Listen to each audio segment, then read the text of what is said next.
Satellites यानी उपग्रह के बारे में हम जब भी बात करते हैं तो सबसे पहले हमारी पृथ्वी की इकलौती उपग्रह चंद्रमा का नाम आता है। आखिर चंद्रमा इतना खास क्यों है? हमारे सोलर सिस्टम में और भी कई सारे सैटेलाइट्स हैं, जैसे कि हमारे सोलर सिस्टम का सबसे बड़ा ग्रह जुपिटर को ही ले लो। जुपिटर के करीब 79 चंद्रमा हैं। उसके बावजूद हमारी पृथ्वी की इकलौती चंद्रमा इतनी खास क्यों है, उसके बारे में आज हम बात करने वाले हैं। और मैं आप लोगों को चंद्रमा के बारे में कुछ ऐसे फैक्ट्स बताऊंगा जो कि शायद ही आपको पहले से पता हो। तो बने रहिए वीडियो के अंत तक। चलिए आज की वीडियो को स्टार्ट करते हैं। पृथ्वी की इकलौती सैटेलाइट चंद्रमा, जिसका कि व्यास करीब 3475 किलोमीटर है और ये हमारी पृथ्वी का साइज का 1/4 हिस्सा कवर कर लेता है। तो क्या हम पृथ्वी के अंदर सिर्फ 4 ही चंद्रमा को फिट कर सकते हैं? तो ऐसा बिल्कुल भी नहीं है दोस्तों, क्योंकि जब हम किसी भी वस्तु को दूसरे वस्तु के अंदर फिट करने की बात करते हैं तब हम उसके वॉल्यूम के अनुसार उसका कैलकुलेशन करते हैं।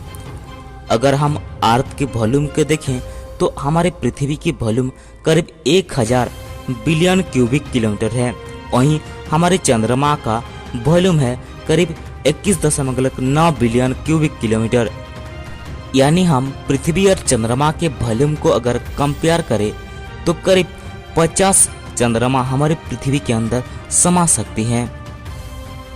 हमारे पृथ्वी सूर्य से करीब 14 करोड़ 96 लाख किलोमीटर दूरी पर है, जिसकी वजह से लाइट को सूर्य से पृथ्वी तक पहुंचने में करीब 8.3 मिनट का समय लग जाता है। वहीं पृथ्वी और चंद्रमा के बीच की दूरी सिर्फ 3,84,400 किलोमीटर है और इसी वजह से लाइट को चंद्रमा से पृथ्वी तक आने में सिर्फ 1.3 सेकंड का ही वक्त लगता है।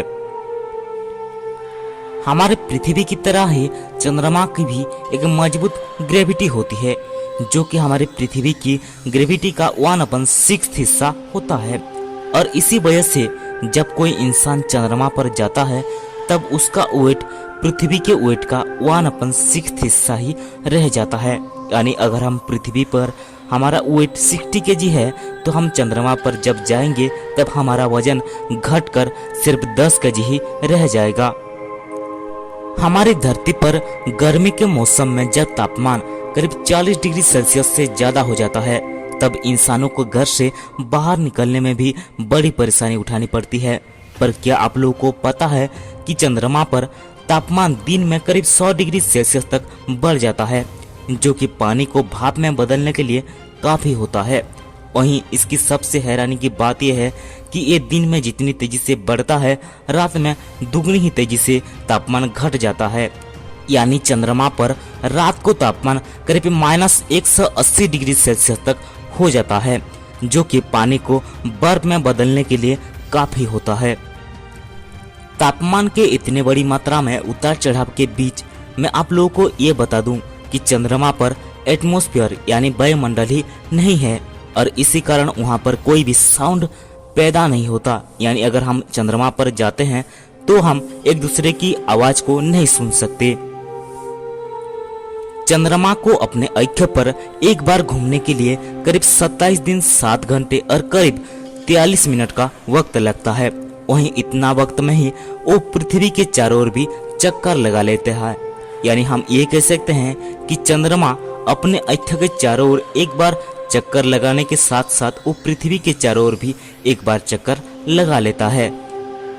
भले ही हम पूर्णिमा के दिन एक चंद्रमा को फुल मून की तरह देखते हैं, पर हमारे पृथ्वी से चंद्रमा को पूरे सरफेस को हम कभी भी नहीं देख सकते। यानी कि हम एक बार में पूरे चंद्रमा का सिर्फ 59% सरफेस को ही देख सकते हैं। अब आप लोगों को लग रहा होगा कि आखिर मुझे चंद्रमा के बारे में इतने इन्फॉर्मेशन कहां से मिला। तो मैं आप लोगों की जानकारी के लिए बता दूं कि मैंने चंद्रमा के बारे में पढ़ाई की और पढ़ाई से याद आया कि चंद्रमा के ऊपर पढ़ाई करने को सेलेनोलॉजी कहते हैं। तो आज के लिए बस इतना ही दोस्तों। अगर आपको वीडियो पसंद आई है तो वीडियो को लाइक और शेयर करके हमारे चैनल को सब्सक्राइब करके बेल आइकन को जरूर दबा देना, ताकि आने वाली वीडियो की नोटिफिकेशन आपको सबसे पहले मिले।